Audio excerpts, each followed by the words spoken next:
आहे. वारकरी संप्रदायाचं कळस तुकाराम बाबा आहेत. वारकरी संप्रदायाचा विस्तार नामदेव बाबा आहेत. वारकरी संप्रदायाचा खांब एकनाथ बाबा आहेत. आणि वारकरी संप्रदायाची गुरुनिष्ठा निळोबा आहेत. शरीरात जसे पंच प्राण आहेत, पृथ्वीमध्ये जशी पंचमहाभूते आहेत, तसे हे 5 संत संप्रदायाचा प्राण आहे. शरीर जसं प्राणाशिवाय राहू शकत नाही, पृथ्वी जशी पंचमहाभूताशिवाय बनू शकत नाही, तसं कलियुगातला माणूस संतांच्या विचाराशिवाय सुखी होऊ शकत नाही. या जगाला जर सुखी व्हायचं असेल तर 4च गोष्टी जग सुखी करू शकतात. 1 आईवडील, 2 संत, 3 ग्रंथ आणि 4 भगवंत. माझ्या लेकराचं चांगलं व्हावं हे फक्त आईला वाटतं. माझं लेकरू मोठं व्हावं हे वडिलांना वाटतं. आणि हे जगात सुखी व्हावं हे संतांना वाटतं. आणि आत्मज्ञान यायचं असेल तर ग्रंथ वाचन करावं लागतं. आणि माझ्या भक्ताला संकट येऊ नये हे देवाला वाटतं. आणि हे 4 घटक जगातून जर बाजूला काढले तर जगातला प्रत्येक माणूस स्वार्थी आहे. इच अँड एव्हरी मॅन, जगातला प्रत्येक माणूस स्वार्थी आहे. आणि कलियुगातली माणसं माणसावर प्रेमच करत नाहीत. कधी चुकीचं आहे ते. माणसं पैशावर प्रेम करतात, माणसं माणसावर प्रेमच करीत नाही. या जगाची व्याख्या आहे नो मनी नो लव. व्याख्या दे, if the money is present love is present. No money no love. जगातला एकही माणूस, जगातला प्रत्येक माणूस 3 गोष्टीसाठी जिवंत आहे. 1, मला पैसा पाहिजे. 2, मला लोकांनी मानलं पाहिजे. आणि 3, माझ्या पुढे कोणी गेलाच नाही पाहिजे, मीच टॉपला पाहिजे. याच्यापेक्षा एकाही माणसाला रोग झालेला नाही. ओनली आय वॉन्ट मनी बस. आणि पैसा जर मिळवायचा असेल तर तो काही करायला तयार आहे. मग त्याच्यापुढे धर्म विषय नाही, संस्कृती विषय नाही, नीतीची त्याची गाठच नाही. मुळात त्याला नीती माहीतच नाही आणि नीतीचा त्याचा काही संबंधच नाही. आणि नीतीनं जगणारी माणसं टपकन श्रीमंत होत नाहीत. वाक्य नीट ऐका. नीतीनं जगणारी माणसं हळूहळू श्रीमंत होतात पण शेवटपर्यंत टिकतात. आणि अनितीनं होणारी माणसं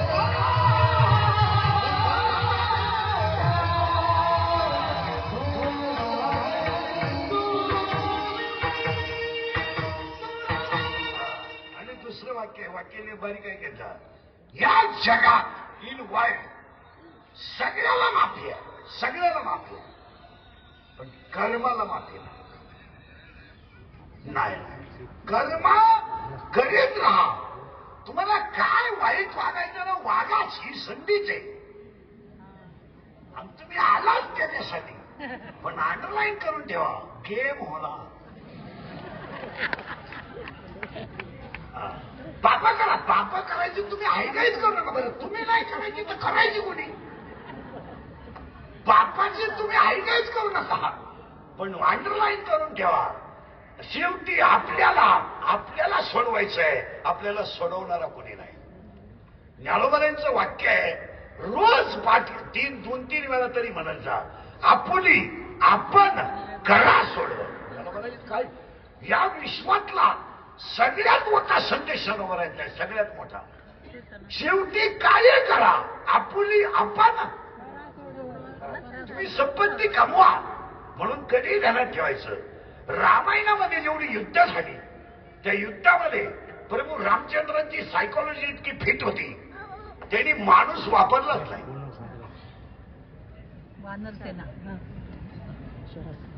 तुम्ही अख्खं रामायण पाठ करा, रामायणामध्ये एकाही ठिकाणी युद्धाला माणूस वापरला नाही. सीता रावणाकडे होती, आणायचं काम पक्षाकडे दिलं, प्राण्याकडे दिलं, पण मानवाकडे गेलं नाही. जटायूनं काम केलं, जटायूनं निरोप सांगायचं काम जटायूनं केलं आणि शोधून आणण्याचं काम हनुमंताने बोल बजरंग बलीने केलं, पण माणूस वापरला नाही. त्याचे कारण इतकी फिट सायकोलॉजी होती रामचंद्राची. त्यांना माहित होतं ही अवलाद जर लंकेत नेली तर लंका सोन्याची आहे.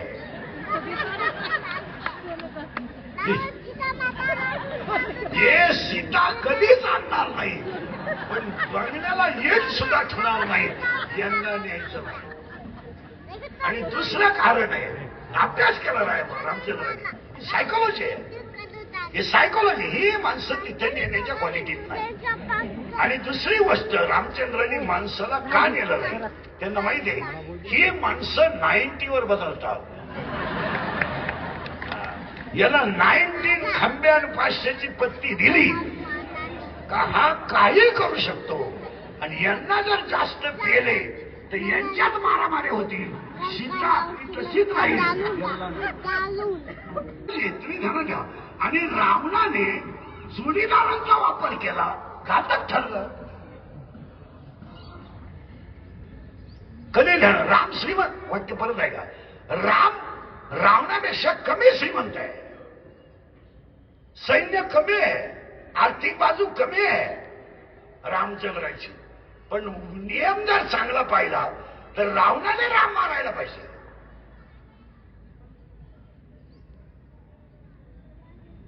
तुमचं ते डोकं बघा. 2026चा जर अभ्यास केला तर रावणानेच रामाला मारायला पाहिजे. कारण रावणाकडे सैन्यही आहे, मालही आहे,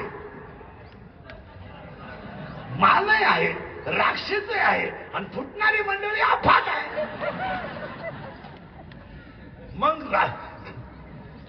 मग रामाने रावण का मारला याचं क्वेश्चन मार्क किती सुंदर आहे. संपत्ती आहे, पण अंडरलाईन करून ठेवा, रामाची संपत्ती दैवी आहे आणि रावणाची संपत्ती आसुरी आहे. इथं अंडरलाईन करा, रावणाची जी संपत्ती आहे ती आसुरी आहे, जनतेला लुटून केलेली संपत्ती आहे, ती सज्जनांना त्रास देऊन केलेली संपत्ती आहे. आणि दैवी संपत्ती पुढे आसुरी संपत्ती कधीच टिकत नाही. तिला आनंद आहे, आनंद तात्पुरता आहे, तात्पुरता आहे, तात्पुरता आनंद आहे. एखादा माणूस निवडून आला तर त्याला आनंद भरपूर आहे, पण तो जर एकटा बसला झालेल्या खर्चाची जर टॅली मारली तर 3 महिने पेला तरी त्याला आकडे सुधारणार नाही. आनंद आहे परत आहे का? आसुरी संपत्तीचा आनंद क्षणिक आहे आणि दैवी संपत्तीचा आनंद टिकाऊ आहे. बऱ्याच वेळा सगळे सर्व्हिसवाले लोकांना सांगत असताना म्हणतात की आम्ही सेवानिवृत्त झालो. हे चुकीचं वाक्य आहे. तुम्ही सेवानिवृत्त झालेच नाही, तुम्हाला केलंय. लबाड बोलू नका, तुमची अपेक्षा नाहीये का? तुम्ही वाकरवर सुद्धा ऑफिसमध्ये जायला तयार आहेत, वाकरवर. तुम्ही सेवानिवृत्त नाही झाले, केलंय का? तुमची बौद्धिक पातळी तुम्हीच म्हणा. तुम्ही एखादी फाईल उरफाटी करून ऑफिस वाटोळं करू शकता, तेव्हा तुम्ही मस्तपैकी पैसे घ्या, घरी जा आणि 5 वाजता गार्डन मध्ये नातू सांभाळीत बसा. तुम्ही काहीच करा. त्या नातवानं तुमच्या नागपुडीत बोट घालायचं, केस म्हणायचे, तुमचा जेवढा बदला त्याला घेता येईल.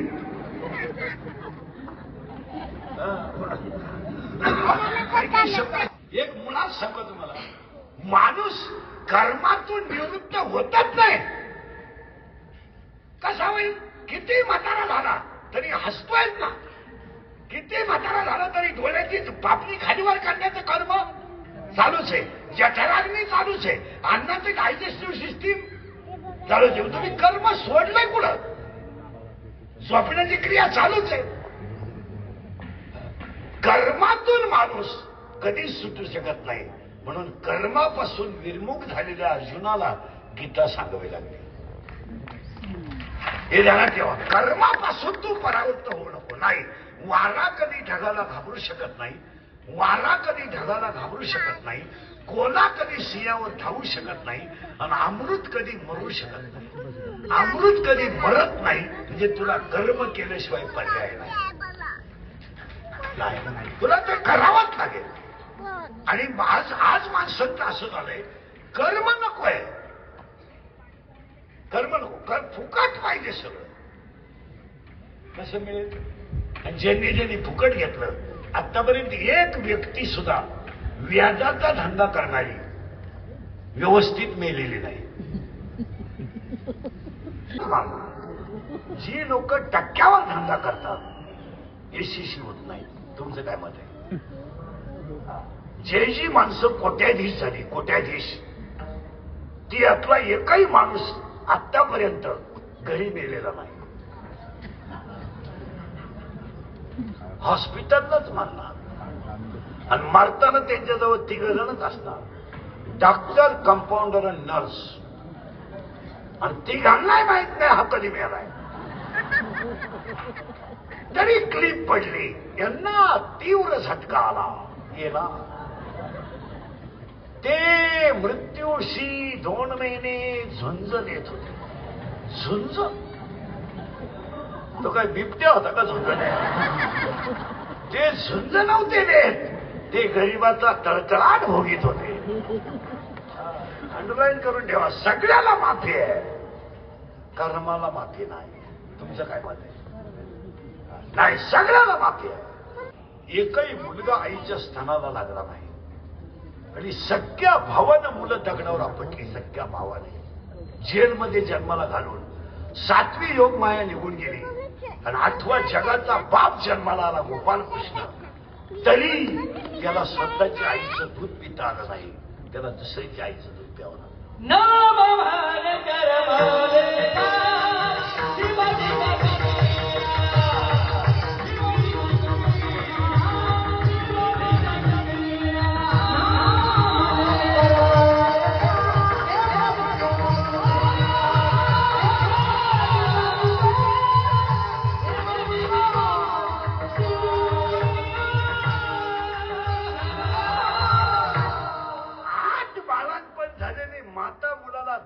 शकली नाही.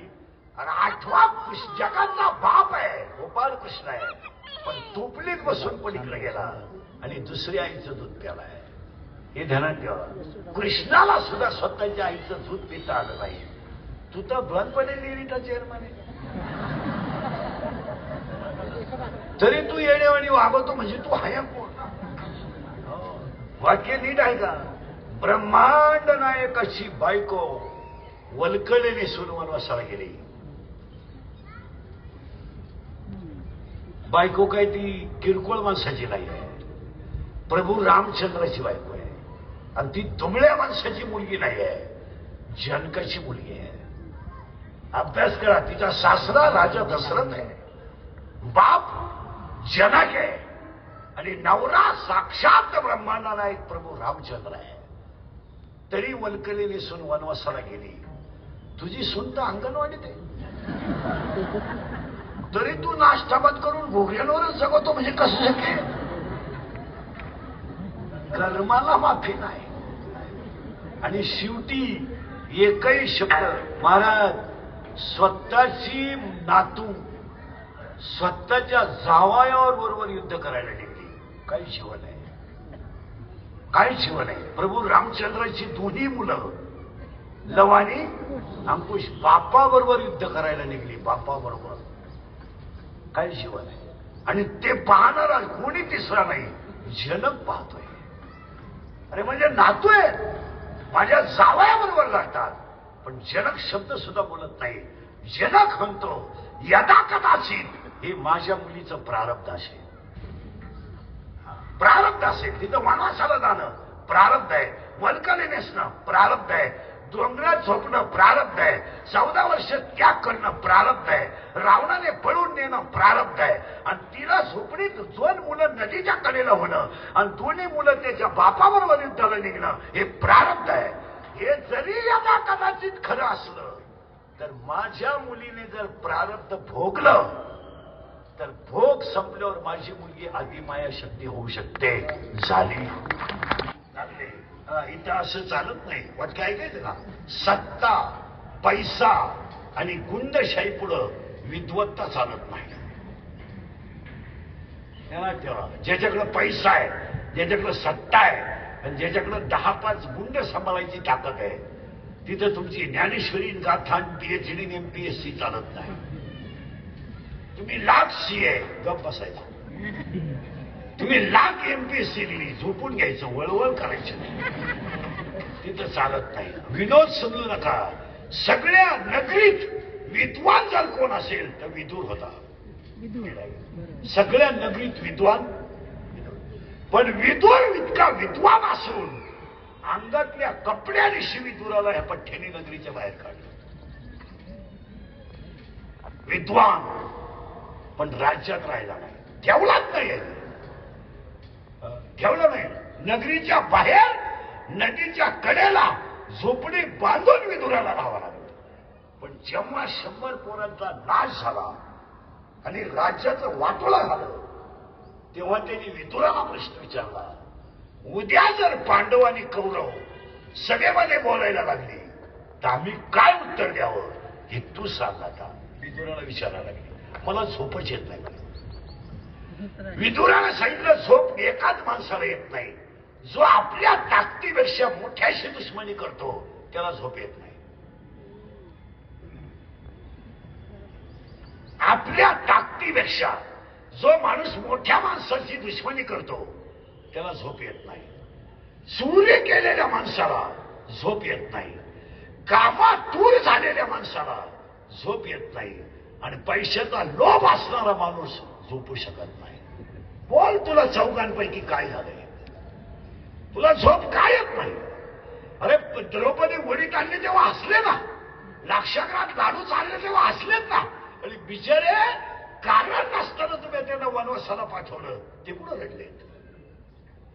ते रडले कुठं? ते तर स्वतः होऊन वनवासाला गेले. बिचारेने 12 वर्ष अज्ञातवास काढला आणि 1 वर्ष नावं बदलून आणि कपडे बदलून ते राहिले. ते कुठं काय बोलले? मग तुला फुकाट राज्य मिळत ना. त्रास देऊ द्या, पण एक ध्यानात ठेवा, आता कौरवांनी शांत बसणे आणि आलेल्या संकटाची मात करणे पटणार नाही तुम्हाला. 100 पोरांचा मृत्यू बापा समोर झाला, पण बाप मुलाचं तोंड मृत्यू समयाला पाहू शकला नाही. आणि मृत्यू इतका वाईट झाला त्याचा. भारताचा सम्राट 100 पोरांचा बाप अरण्यात जळून मेला. जळून अति वाक्य झटपट श्रीमंत होण्याचा प्रयत्न कधी करू नका. प्रारब्धाने मिळते तेवढे समाधान. 5 गाव मिळतच होते, काही हरकतच नव्हती. पण येऊ द्या, येऊ द्या. आले आले म्हणजे साधे नाही आले. मृत्यू समयाला दुसऱ्याच्या घरच्या भाकरी खावा लागल्या.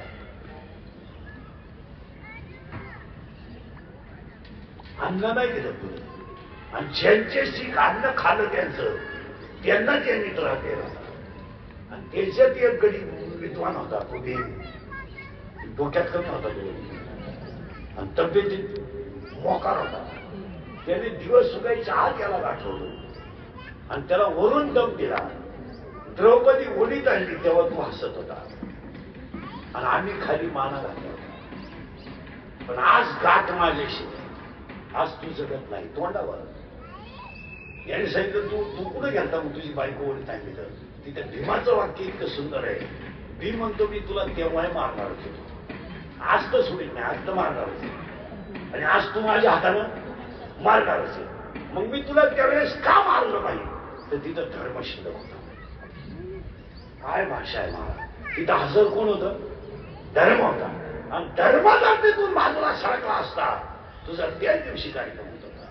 पण आम्हाला माहिती आहे, जिथं धर्म आहे तिथं जय आहे. आणि ज्यांनी धर्मासाठी प्राण दिला त्यांची आज जयंती आहे. अभ्यास करा. आज स्वर्गीय श्री बाळासाहेबांची जयंती आहे. आजचा दिवस किती भाग्यवान आहे माहिती का? साहेबांची जयंती आहे आणि तुकोबारायांचा जन्मदिवस आहे. आज तुकोबारायांचा जन्मदिवस आहे. तुम्ही अभ्यास करा. धर्म हा शब्द सगळ्यात जास्त प्रचलित कुणी केला असेल. आणि प्रेम म्हणतो मी तुला तेव्हा आणलं असं, पण मी गुंतलो कशात होतो? धर्मामध्ये गुंतलो. धर्माला माहितीये जिथं धर्म आहे तिथं जे आहे. थोडं काळ आहे, तुझा तो काळ होता, आज माझा काळ आहे. प्रत्येकाच्या आयुष्यात काळ येतोय. संधीचा वापर योग्य करा.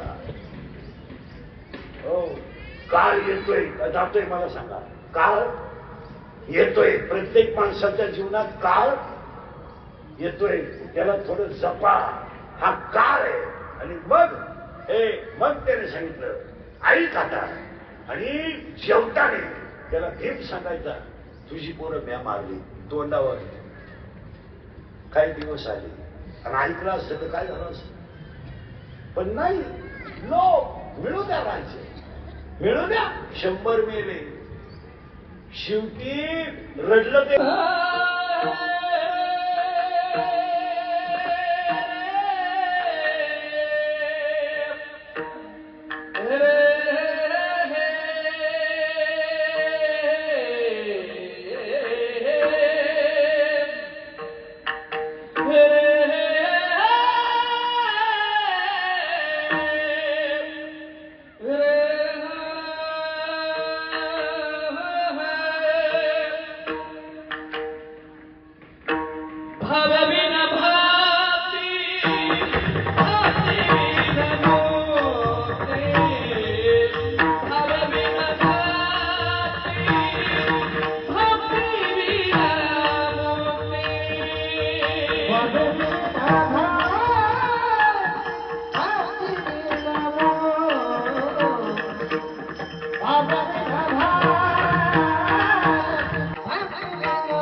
त्वरित उगाराही निवांत शिवाया सायास करिशी प्रपंच दिननिसी हरिसी न भदसी कोण्या गुणे ज्ञानदेव म्हणे हरी जप करणे तुटेल धरणे प्रपंचाचे हरिमुखे मना पुण्याची गणना कोण करी पंढरीच्या देवरा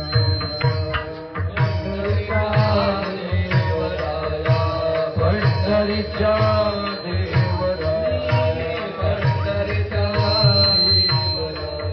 दंडवत तुझे पाया दंडवत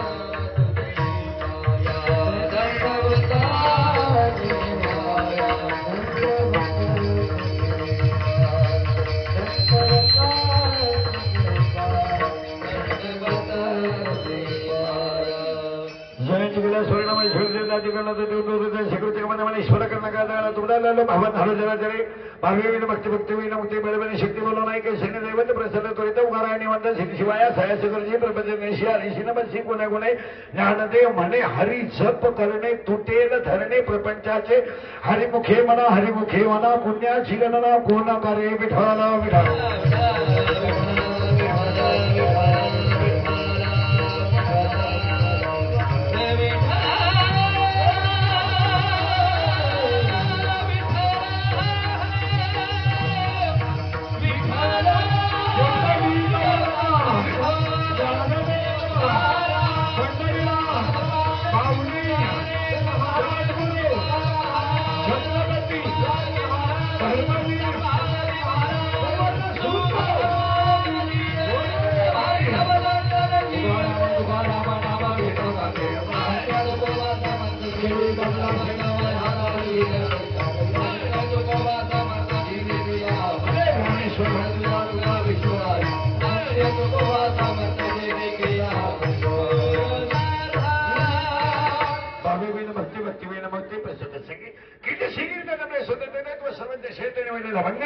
कुणाच्या अभंगाच्या शिवाच्या घडून कल्पना आहे